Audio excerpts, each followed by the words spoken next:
Hello student, कैसे हैं आप। नेक्सस एजुकेशन पॉइंट में आपका स्वागत है। हम हाजिर एक नई वीडियो के साथ। आज हम बात करेंगे दिल्ली विश्वविद्यालय BA program second year semester 4 political science अंतर्राष्ट्रीय संबंधों का परिचय। चलिए शुरू करते हैं। पर अंतर्राष्ट्रीय राजनीति के संबंध में यथार्थवादी उपागम बताइए। यानी बच्चों, अंतर्राष्ट्रीय राजनीति के संबंध में मार्गेनथाउ आ जाए या यथार्थवादी उपागम, बात एक ही रहेगी, क्योंकि मार्गेनथाउ जो थे, हंस मार्गेनथाउ, वो यथार्थवाद के समर्थक विचारक थे। तो अंतर्राष्ट्रीय संबंध में यथार्थवादी उपागम है क्या, उसके बारे में बात करते हैं। आरंभ से ही अंतर्राष्ट्रीय संबंध एक नीति प्रमुख विषय रहा है।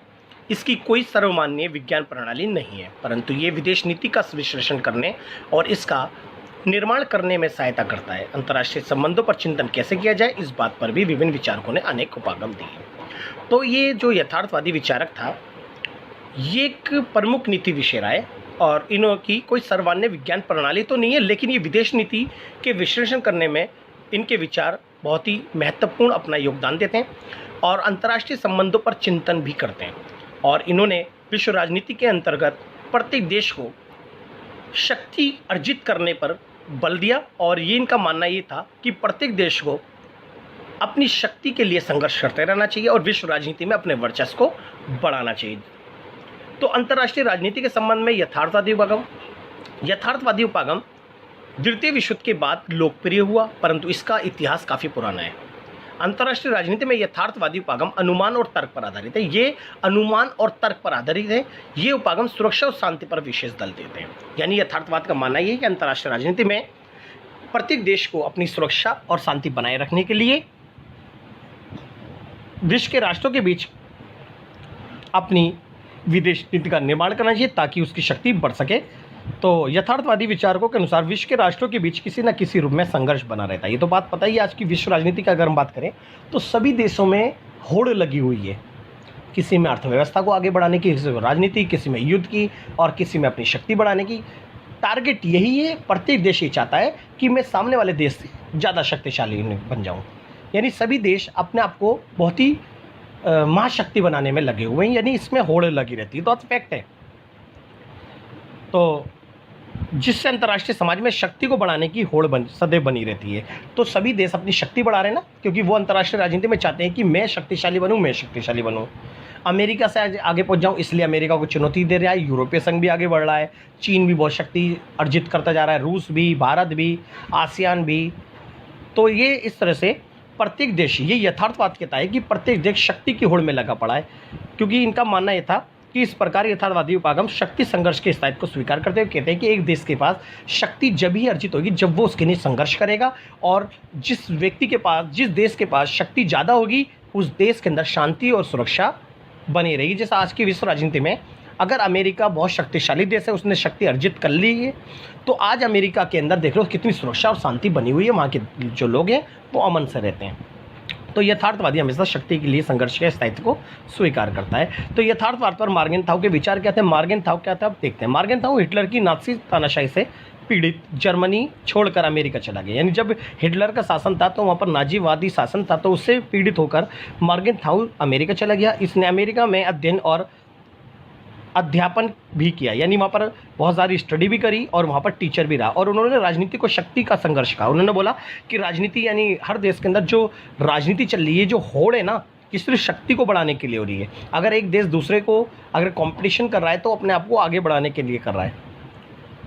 उन्होंने राजनीति को शक्ति का संघर्ष का उसने अमेरिका को बताया कि राष्ट्र हित किसी भी देश के लिए सर्वश्रेष्ठ उद्देश्य होता है। पता ही आपको, प्रत्येक देश पहले अपना हित देखेगा, फिर बाद में दूसरे देश का हित, क्योंकि सभी देश दूसरा देश का हित हो या ना हो, लेकिन प्रत्येक देश अपने हित को देखकर ही काम करता है।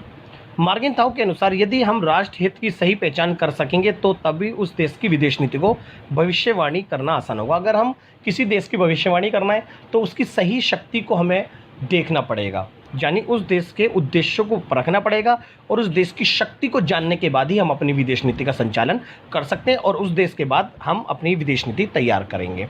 और एक देश को अगर किसी देश से अगर विदेश नीति बनानी है या उस देश से आगे निकलना है तो पहले वहाँ की शक्ति के बारे में उसकी जानना ज़रूरी होगा। मार्गेनथाउ सदैव शक्ति को राजनीति का केंद्र बिंदु मानते हैं।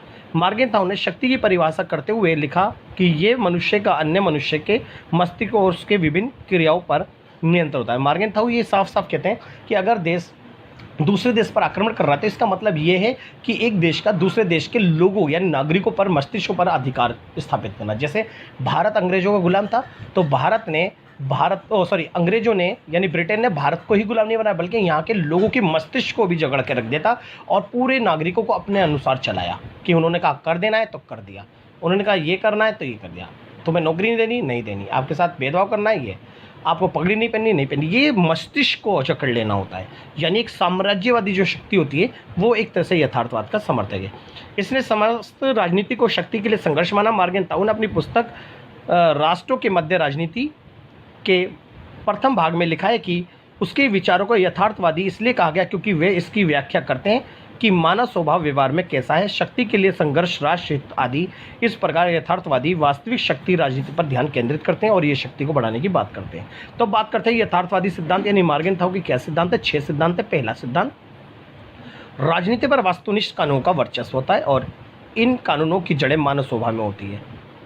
आपको पता ही है कि देश के अंदर 2 कानून होते हैं, एक होते हैं अंतर्राष्ट्रीय यानी वास्तुनिष्ठ कानून, जो कानून आम लोगों पर लगाए जाते हैं ताकि लोग शांतिपूर्ण तरीके से अपने अधिकारों का प्रयोग करें और सभी नियमों में रहकर शांतिपूर्ण तरीके से उपवाद जैसे हिंसा या विरोध ना कर सके, हिंसा या अराजकता ना फैलाए। और दूसरा कानून होता है देश के कानून, जो अंतर्राष्ट्रीय स्तर पर बनाए जाते हैं, जो कि दूसरे देशों से संबंध। इसलिए हम छोटे कानूनों को देश की सीमा यानी देश के बड़े जो विदेश नीति है और मानव स्वभाव उसके ऊपर नहीं थोप सकते। इसका मतलब यह वास्तुनिष्ठ कानून का पालन करके लोग अपने जीवन का आचरण करते हैं।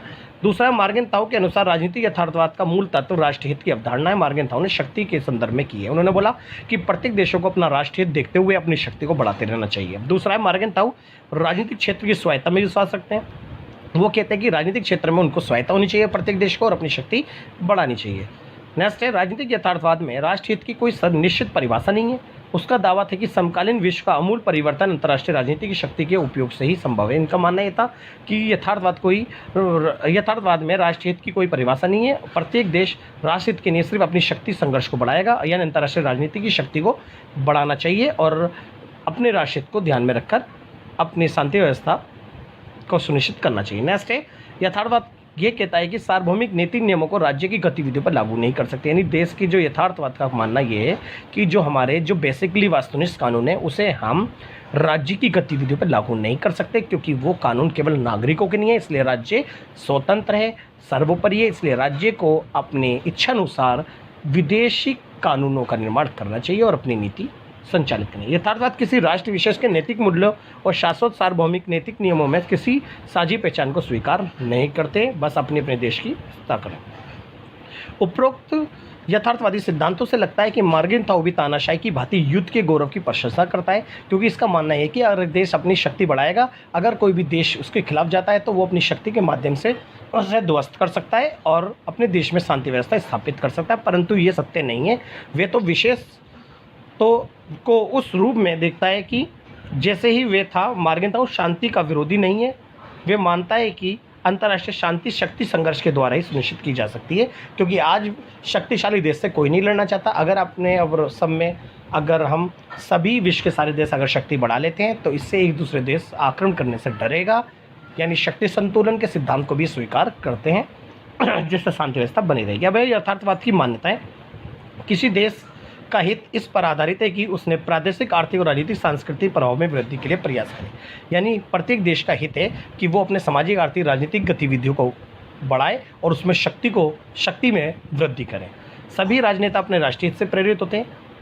अपने हितों की वृद्धि के लिए राज्य अपनी शक्ति का प्रयोग करते हैं। अतः यथार्थवाद के अनुसार प्रत्येक देश की विदेश नीति उसकी शक्ति से निर्धारित की जाती है।